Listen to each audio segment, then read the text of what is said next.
Hello दोस्तों, स्वागत है आप सभी की अपने चैनल आर के एक्सपर्ट क्लासेस में।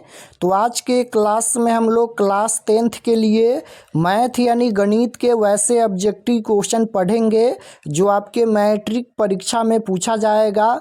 तो आप लोग इस क्लास में अंत तक बने रहिएगा। ये मैथ का क्वेश्चन पेपर है मैट्रिक परीक्षा के लिए।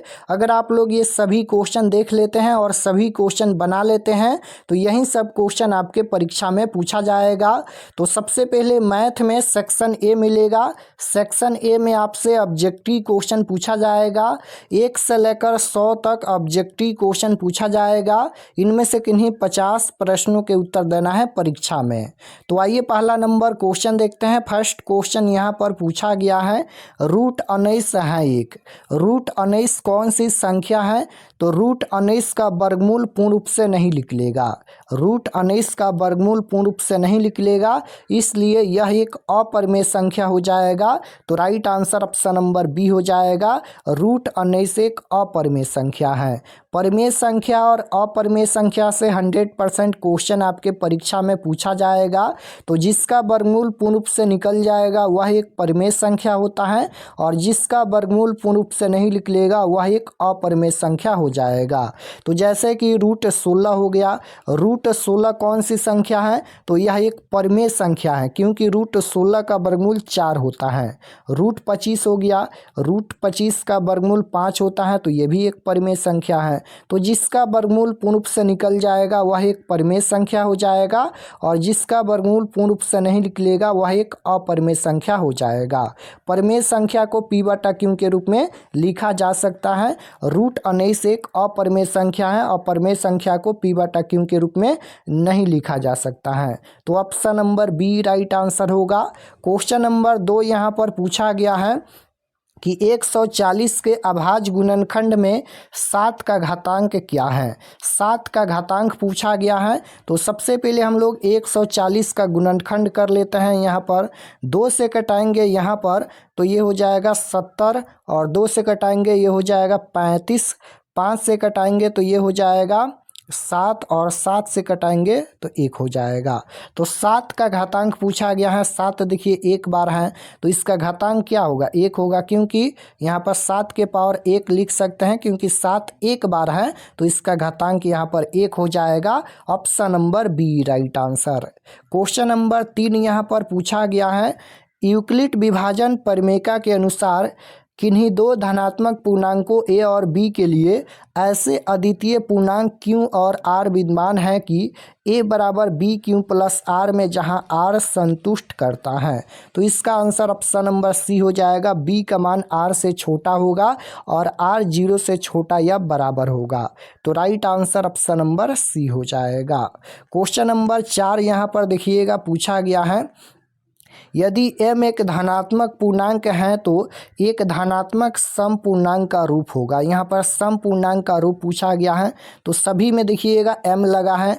m के जगह पर कोई भी संख्या रखिए, 1 या 2 या 3, यानी कोई भी संख्या रखिए, हमेशा सम संख्या के रूप में आना चाहिए। ऑप्शन नंबर बी को चेक करते हैं। देखिएगा यहाँ पर 2 गुना m के जगह पर 1 रखेंगे, प्लस में 2 दिया गया है, 2 एकम 2 और 2 और 2 4 हो जाएगा। अब m के जगह पर 2 रखेंगे तो 2 दूना 4 और 4 और 2 6 हो जाएगा, ये 6 हो जाएगा। यहाँ पर 2 एकम 2 और यहाँ पर प्लस में 2 हैं, तो 2 दूना 4 और 2 6 हो जाएगा। 3 रखिए तो 2 गुना m के जगह पर 3 प्लस में 2, तो 3 दूना 6 और 6 और 2 8 हो जाएगा। देखिएगा हमेशा ये सम संख्या के रूप में आता है। 4 6 8 ये तीनों सम संख्या हैं। तो m के जगह पर कोई भी संख्या रखेंगे ऑप्शन नंबर बी में तो हमेशा सम संख्या के रूप में आएगा, इसलिए option number B right answer होगा। क्वेश्चन नंबर 5 यहाँ पर पूछा गया है कि प्रत्येक अपरिमेय संख्या होती है, प्रत्येक अपरिमेय संख्या एक वास्तविक संख्या होती है। राइट आंसर डी हो जाएगा, एक वास्तविक संख्या रियल नंबर। क्वेश्चन नंबर 6 यहाँ पर पूछा गया है, कि निम्नलिखित में किसका दशमलव प्रसार शांत है। शांत पूछा गया है तो सबसे पहले हर का गुणनखंड कीजिएगा। हर के गुणनखंड में 2 और 5 आता है तो शांत होगा, और 2 और 5 के अलावा कोई और संख्या आता है तो अशांत होगा। 19/80 का दशमलव प्रसार शांत होगा, क्योंकि इसके हर के गुणनखंड में 2 और 5 आएगा। देख लीजिए 80 का यहाँ पर गुणनखंड करेंगे, 2 से कटाएंगे 40 हो जाएगा, 2 से कटाएंगे 20 हो जाएगा, 2 से कटाएंगे तो 10 हो जाएगा, 2 से कटाएंगे तो 5 हो जाएगा। तो 2 और 5 आता है, इसलिए इसका दशमलव प्रसार शांत हो जाएगा। Option number B right answer. 7 number question देखिएगा, यहाँ पर पूछा गया है निम्नलिखित में कौन परमेय संख्या है। परमेय संख्या पूछा गया है तो यहाँ पर देखिएगा √100 प्लस √100 है। √100 का वर्गमूल 10 होता है, प्लस √100 का वर्गमूल 10 हो जाएगा, तो ये 20 हो जाएगा। 20 एक परमेय संख्या है, तो option number B right answer. Question number 8 यहाँ पर पूछा गया है, यदि 42 का गुणनखंड इतना दिया गया है, 35 का इतना गुणनखंड दिया गया है, तो 42,35 का मौसा क्या होगा। मौसा यानी एचसीएफ पूछा गया है, तो जो दोनों में कॉमन होगा वहीं इसका मौसा हो जाएगा। तो यहाँ पर देखिए 7 है और यहाँ पर भी 7 है, तो कॉमन क्या होगा 7 होगा, तो 7 इसका एचसीएफ यानी मौसा हो जाएगा। क्वेश्चन नंबर 9 यहाँ पर पूछा गया है, यदि px बराबर xq प्लस 1 को qx बराबर x प्लस 1 से भाग दिया जाए तो भागफल का घात पूछा गया है। सबसे पहले अधिकतम घात को देखिएगा, यहाँ पर x के पावर 3 है और यहाँ पर अधिकतम घात x है। x के पावर कुछ भी नहीं है तो 1 लिखेंगे, तो यहाँ पर x के पावर 1 भाग देंगे तो क्या होगा, x के पावर 2 हो जाएगा, तो भागफल का घात क्या होगा 2 होगा। तो ऑप्शन नंबर बी में दिया गया है, राइट आंसर बी हो जाएगा। क्वेश्चन नंबर 10 देखिएगा, यहाँ पर पूछा गया है निम्नलिखित में कौन द्विघात समीकरण है। तो द्विघात समीकरण ऑप्शन नंबर डी हो जाएगा, ये द्विघात समीकरण होगा, बाकी ये तीनों द्विघात समीकरण नहीं होगा। क्वेश्चन नंबर 11 पूछा गया है, यदि समीकरण के मूल एक दूसरे के व्युत्क्रम हो तो मूल एक दूसरे के व्युत्क्रम हो तो b बराबर c हो जाएगा। Option number B right answer. Question number देखिएगा, यहाँ पर 12 पूछा गया है कि द्विघात समीकरण के मूलों का योग क्या होगा। मूलों का योग पूछा गया है। मूलों का योग यानी अल्फा प्लस बीटा होता है। अल्फा प्लस बीटा का फार्मूला -b/a होता है। -b के जगह पर -6 है, माइनस माइनस प्लस का 6, और a के जगह पर x² के गुणांक में कुछ भी नहीं है तो 1 लिखेंगे, तो यहाँ पर 6/1 यानी 6 इसका आंसर हो जाएगा, प्लस का 6 ऑप्शन नंबर सी में दिया गया है। क्वेश्चन नंबर 13 पूछा गया है यहाँ पर कि x बराबर 6 का आलेख कैसी सरल रेखा होगी। तो x का मान दिया गया है तो y अक्ष के समांतर होगी, राइट आंसर बी हो जाएगा। क्वेश्चन नंबर 14 पूछा गया है, निम्नलिखित में कौन सा नियामक x अक्ष पर एक बिंदु है। तो x अक्ष पर पूछा गया है तो इसका आंसर क्या हो जाएगा 0,2 हो जाएगा। यहाँ पर नियामक x अक्ष पर एक बिंदु है, तो x अक्ष पर इसका आंसर क्या होगा, ऑप्शन नंबर ए हो जाएगा। यहाँ पर x अक्ष पर पूछा गया है तो y का मान 0 होना चाहिए। y का मान 0 देखिए यहाँ पर दिया गया है, तो option number A right answer. 15 number question पूछा गया है कि बहुपद दिया गया है, इसका घात पूछा गया है, घात क्या होगा। तो सबसे पहले x बाहर में है, गुना कर लीजिए, तो यहाँ पर 7x के पावर 3 हो जाएगा, प्लस में 2x के पावर में 2 हो जाएगा, और प्लस में 4x हो जाएगा, और प्लस में यहाँ पर 8 दिया गया है। तो अधिकतम घात को पकड़िए, अधिकतम घात यहाँ पर 3 है तो इसका घात क्या होगा 3 हो जाएगा। ऑप्शन नंबर सी में दिया गया है, राइट आंसर सी होगा। क्वेश्चन नंबर 16 पूछा गया है, घात 1 वाले बहुपद को कहते हैं। तो एक घात वाला बहुपद रैखिक बहुपद कहलाता है, 2 घात वाला बहुपद द्विघात बहुपद, और 3 घात वाला बहुपद त्रिघात बहुपद कहलाता है। तो एक घात वाला बहुपद रैखिक बहुपद कहलाता है, right answer B. Question number 17 देखिएगा, पूछा गया है यदि x प्लस वाई बराबर 14 दिया गया है और x माइनस वाई का मान 4 दिया गया है, तो x और y का वैल्यू पूछा गया है। तो ये 2 रैखिक समीकरण हैं, इसको विलोपन विधि या प्रतिस्थापन विधि से बना सकते हैं, या सबसे आसान तरीका है वैल्यू रखकर चेक कर लीजिए। तो यहाँ पर ये ऑप्शन को चेक करते हैं, x का मान 9 है, y का मान 5 है, दोनों समीकरण में रखकर चेक करते हैं कि बराबर में इतना आता है कि नहीं आता है। तो ऑप्शन नंबर ए को चेक करते हैं समीकरण 1 में सबसे पहले। तो यहाँ पर x का मान 9 है तो x के जगह पर 9 रखेंगे और प्लस में y का मान देखिएगा 5 है और बराबर में यहाँ पर 14 दिया गया है, तो 14 आना चाहिए। तो 9 और 5 14 होता है, 14 बराबर 14, ये बिल्कुल सही है यहाँ पर। अब समीकरण 2 में रखकर चेक कीजिए। तो x का मान यहाँ पर 9 है और y का मान 5 है, बराबर में 4। 9 में से 5 घटाएंगे 4 आएगा, 4 बराबर 4। देखिए दोनों का मान बराबर हो गया, यानी option number A right answer हो जाएगा। x का मान 9, y का मान 5 आएगा। इसको विलोपन विधि या प्रतिस्थापन विधि से भी बना सकते हैं। क्वेश्चन नंबर 18 पूछा गया है यहाँ पर, दो रैखिक समीकरणों के रेखा चित्र यदि प्रतिच्छेदी रेखाएं हैं तो हलों की संख्या। प्रतिच्छेदी कब होता है? तो जब a1 बट्टा a2 बराबर नहीं होता है b1 बट्टा b2, तब प्रतिच्छेदी होता है और प्रतिच्छेदी का सिर्फ एक हल होता है। राइट आंसर बी हो जाएगा, इसका एक हल होगा। क्वेश्चन नंबर 19 यहाँ पर पूछा गया है, रैखिक समीकरण, दो रैखिक समीकरण दिया गया है, कितने हल होंगे? तो चेक कर लेते हैं। a1 बटा a2 बराबर b1 बटा b2 बराबर c1 बटा c2 के फार्मूला से। a1 के जगह पर 1, a2 के जगह पर 3, b1 के जगह पर -3, b2 के जगह पर -9, c1 के जगह पर -3, c2 के जगह पर -2। तो यहाँ पर देखिएगा 1/3 है, बराबर में इसे कटाएंगे, माइनस माइनस ये प्लस हो जाएगा, 3 तिया 9, 1/3 और बराबर में ये हो जाएगा, माइनस माइनस ये तो प्लस हो जाएगा, लेकिन ये 3/2 ही रहेगा। तो यहाँ पर ये बराबर नहीं है, यानी a1 बटा a2 बराबर है b1 बटा b2, लेकिन बराबर नहीं है c1 बटा c2, तो इसका कोई हल नहीं होगा। राइट आंसर बी हो जाएगा, कोई हल नहीं।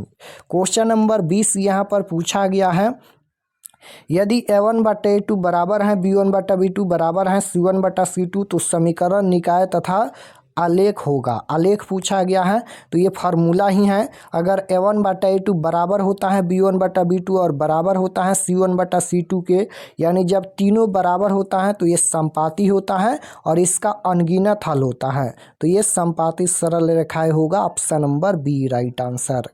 क्वेश्चन नंबर 21 पूछा गया है कि 3x बराबर 12 का आलेख कैसी सरल रेखा होगी? 3x दिया गया है तो y अक्ष के समांतर हो जाएगा, option number B right answer. 22 number question है यहाँ पर, निम्नलिखित में कौन द्विघात समीकरण नहीं है? तो ऑप्शन नंबर सी द्विघात समीकरण नहीं है। क्वेश्चन नंबर 23 देखिएगा, पूछा गया है, द्वितीय चतुर्थांश में बिंदु के नियामक होंगे। द्वितीय में क्या होता है? प्रथम में प्लस प्लस होता है, यहाँ पर देखिए प्रथम में ये प्लस प्लस होता है, द्वितीय में माइनस प्लस होता है, तृतीय में माइनस माइनस होता है, चतुर्थ में प्लस माइनस होता है, प्लस माइनस होता है। तो पूछा गया है कि द्वितीय चतुर्थांश में बिंदु, द्वितीय में क्या होता है? Minus plus. तो माइनस प्लस देखिए कहाँ पर है? Minus plus option number B में है, तो राइट आंसर बी हो जाएगा। यह बिंदु द्वितीय चतुर्थांश में स्थित है। ये प्रथम पाद में है, ये तृतीय में है और ये प्लस माइनस है, ये चतुर्थ में है। तो द्वितीय पूछा गया है तो ऑप्शन नंबर बी हो जाएगा। 24 नंबर क्वेश्चन देख लीजिए, पूछा गया है, किसी त्रिभुज के शीर्षों के नियामक दिया गया है, तो केंद्र के नियामक होंगे। केंद्र का नियामक x1 plus x2 plus x3/3 y1 plus y2 plus y3/3 formula होता है। तो x1 के जगह पर देखिएगा -3 है तो माइनस का 3 हो जाएगा और प्लस x2 के जगह पर 5 है, x3 के जगह पर -8 है तो प्लस माइनस माइनस होता है, माइनस का 8/3 हो जाएगा। y1 के जगह पर 0 है और प्लस y2 के जगह पर -2 है तो प्लस माइनस माइनस का 2 और प्लस y3 के जगह पर 5 है, बट्टा में हो जाएगा 3। अब देखिए यहाँ पर कितना हो जाएगा? -3 और यहाँ पर हो जाएगा माइनस का घटाएंगे तो 3 हो जाएगा, बट्टा में 3 और फिर यहाँ पर देखिए ये हो जाएगा प्लस का 3, ये हो जाएगा प्लस का 3/3। तो माइनस माइनस प्लस होता है, माइनस का 3 दूना 6, यानी 3 और 3 को जोड़ेंगे तो 6/3 हो जाएगा। तो 3 दूना 6, माइनस का 2 आएगा और इसे 3 एकम 3 यानी 1 आएगा, यानी -2,1 आएगा। -2,1 ऑप्शन नंबर सी में दिया गया है, -2,1 option number C right answer.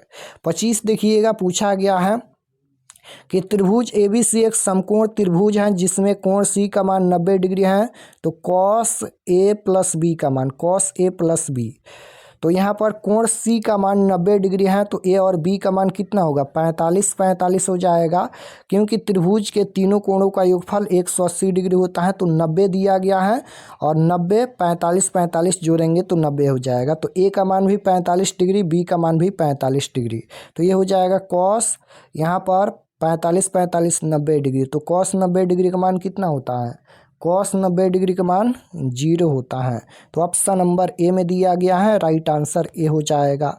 26 number question देखिए, द्विघात समीकरण के मूलों के जोड़ एंड मूलों का गुणनफल, मूलों का योगफल होता है -b बटे -b के जगह पर -12 है, तो -12 माइनस माइनस प्लस का 12 बट्टा में 1 के जगह पर 7 है, और फिर यहाँ पर मूलों का गुणनफल पूछा गया है, तो फिर यहाँ पर बट्टा करेंगे, और गुणनफल c बट्टा ये होता है, c के जगह पर 18 है, और यहाँ पर 1 के जगह पर कितना है, 7 है, तो यहाँ पर 7 से 7 कट जाएगा, तो 12 बट्टा में 18 बचेगा, तो यहाँ पर देखिएगा 12 बट्टा 18, यहाँ पर इसे कटाएंगे तो कितना हो जाएगा, इसे कटाएंगे 2 से, तो ये हो जाएगा 6, और यहाँ पर 2 से कटाएंगे तो ये हो जाएगा 9, फिर यहाँ पर 2 से कटेगा, नहीं कटेगा, 3 से कटेगा, तो 3 दूना 6, और यहाँ पर 3 तिहाई 9, 2/3, 2/3 का मतलब 2:3 हो जाएगा, अनुपात पूछा गया है, तो 2:3 ऑप्शन नंबर डी में दिया गया है, right answer D. Question number 27 है, यहाँ पर यदि द्विघात समीकरण दिया गया है, मूलों का गुणनफल -4 है, तो p का मान क्या होगा, अल्फा इंटू बीटा का जगह पर -4 दिया गया है, और अल्फा इंटू बीटा का फार्मूला c बटा ए होता है, c के जगह पर p है, और a के जगह पर कुछ भी नहीं है तो 1 लिखेंगे, तो यही इसका आंसर हो जाएगा, p का मान -4 होगा, ऑप्शन नंबर डी में दिया गया है। 28 देखिए, विवेचक पूछा गया है, विवेचक का फार्मूला d बराबर b² - 4ac होता है, b के जगह पर p है तो p² - 4, a के जगह पर कुछ भी नहीं है तो 1 लिखेंगे, और c के जगह पर q है तो यहाँ पर q लिखेंगे, और 1 में गुना करेंगे, यही होगा, तो p² - 4q option number A में दिया गया है, राइट आंसर ए। 29 देखिएगा, समांतर श्रेणी का nवां पद पूछा गया है, तो nवां पद क्या होगा, 4n - 3 हो जाएगा, nवां पद का फार्मूला n बराबर a plus n minus 1 into D होता है, तो इस फार्मूला से बनाएंगे, 4n - 3 होगा। समांतर श्रेणी का 36वां पद पूछा गया है, तो a प्लस में 35d लिखिए फार्मूला, और a के जगह पर 10 है, प्लस 35 गुना d के जगह पर डी होता है सार्वंतर, और सार्वंतर कैसे निकलता है, तो दूसरे पद में से पहले पद को घटाया जाता है, 7 में से 10 घटाएंगे -3, तो 10, और प्लस इसे गुना करेंगे, 5 तिहाई 15 के 5, और 3 तिहाई 9, और 9 1 10, 105 आएगा, माइनस का 105 आएगा, यहाँ पर माइनस का 105, तो यहाँ पर ये हो जाएगा 10 प्लस माइनस का 105 हो जाएगा। अब घटाएंगे तो कितना होगा, 10 में से 105 घटाएंगे तो 95 आए, माइनस का 95 आएगा, तो माइनस का 95 सी में दिया गया है। 31 देखिएगा, समांतर श्रेणी का 50वां पद यहाँ पर √50 हो जाएगा, option number B right answer. 32 देखिएगा, यदि किसी घटना की संभावना p है तो उसके पूरा घटना की संभावना, तो यहाँ पर हम लोग 1 में से p घटाएंगे, क्योंकि यहाँ पर निश्चित घटना की प्रायिकता 1 होता है, तो 1 में से p घटाएंगे, राइट आंसर बी हो जाएगा। 33 देखिए, परिसर पूछा गया है, परिसर कैसे निकालते हैं, सबसे बड़ी संख्या में से सबसे छोटी संख्या घटाते हैं, सबसे बड़ी संख्या 81 है, और सबसे छोटी संख्या कौन है, सबसे छोटी संख्या 12 है, 81 में से 12 घटाएंगे तो कितना हो जाएगा, ये हो जाएगा यहाँ पर 69 हो जाएगा, डी में दिया गया है। क्वेश्चन नंबर 34 देखिए, यदि किसी घन का प्रत्येक किनारा L इकाई हो तो उनका संपूर्ण पृष्ठ क्षेत्रफल तो भुजा क्यों होता है? 6 भुजा स्क्वायर, 6 भुजा स्क्वायर होता है। तो 6 भुजा स्क्वायर, 6 भुजा के जगह पर आई यहाँ पर एल है तो एल स्क्वायर यानी 6 एल स्क्वायर वर्ग इकाई। Option number B right answer. 35 देखिएगा, बहुलक पूछा गया है। जो संख्या बार बार रिपीट हुआ है वहीं इसका बहुलक होगा। तो इनमें सबसे ज़्यादा बार रिपीट 9 हुआ है तो 9 इसका बहुलक हो जाएगा। Option number B right answer. निम्नलिखित में कौन केंद्रीय प्रवृत्ति की माप नहीं है? मानक विचलन नहीं है। राइट आंसर डी हो जाएगा। निश्चित घटना की प्रायिकता, निश्चित घटना की प्रायिकता 1 होती है, असंभव घटना की प्रायिकता 0 होती है। क्वेश्चन नंबर 38 देखिएगा, यदि एक शंकु की त्रिज्या 14 सेंटीमीटर और उसकी तिर्यक ऊंचाई दिया गया है तो शंकु का संपूर्ण पृष्ठ क्षेत्रफल निकालेंगे तो 660 सेंटीमीटर स्क्वायर आएगा। 39 देखिएगा, यहाँ पर दो वृत्त की परिधि का अनुपात दिया गया है तो क्षेत्रफल का अनुपात पूछा गया है तो स्क्वायर करेंगे। 3 का स्क्वायर 9, 4 का स्क्वायर 16, तो 9:16 डी में दिया गया है। क्वेश्चन नंबर 40 देखिए, बिंदु दिया गया है, मिलाने वाले रेखाखंड के मध्य बिंदु का नियामक। मध्य बिंदु का फार्मूला होता है x1 plus x2 plus x3/3, x1 plus x2 plus यहाँ पर x1 प्लस x2/2 होता है, y1 प्लस y2/2 होता है। क्योंकि ये मध्य बिंदु पूछा गया है तो बट्टा में 2 ही होता है, x1 प्लस x2 बट्टा में 2, y1 प्लस y2 बट्टा में 2। ये मध्य बिंदु का फार्मूला होता है। तो x1 के जगह पर 3 है, x2 के जगह पर 5 है, 5 और 3 8 बट्टा में 2, और फिर यहाँ पर 4 और 6, 6 4 10 बट्टा में 2। तो यहाँ पर 4 दूना 8 4 हो जाएगा और 5 दूना 10 5 हो जाएगा। 4,5 ऑप्शन नंबर सी में दिया गया है, 4,5 इसका आंसर हो जाएगा। 41 देखिएगा, यहाँ पर x अक्ष का समीकरण y का मान 0 होता है। ऑप्शन नंबर बी में दिया गया है। x अक्ष का समीकरण y बराबर 0 और y अक्ष का समीकरण x बराबर 0 होता है। किसी त्रिभुज के शीर्ष बिंदुओं के निर्देशांक दिया गया है तो केंद्रक के निर्देशांक क्या होगा? तो x1 plus x2 plus x3/3, y1 plus y2 plus y3/3 होता है। 4 x1 है, x2 के जगह पर 0 है, 0 4 0 और 5, तो 5 4 9, 9 बट्टा में 3, फिर यहाँ पर 6 4 10 और 10 और 5 15, 15 बट्टा में 3, 3 तिहाई 9 और यहाँ पर 5 तिहाई 15, तो 3,5 डी में दिया गया है। राइट आंसर डी हो जाएगा। क्वेश्चन नंबर 43 देखिएगा, किसी त्रिभुज के शीर्ष बिंदुओं के निर्देशांक दिया गया है तो परिमिति होगी, परिमिति 12 हो जाएगा। Option number D.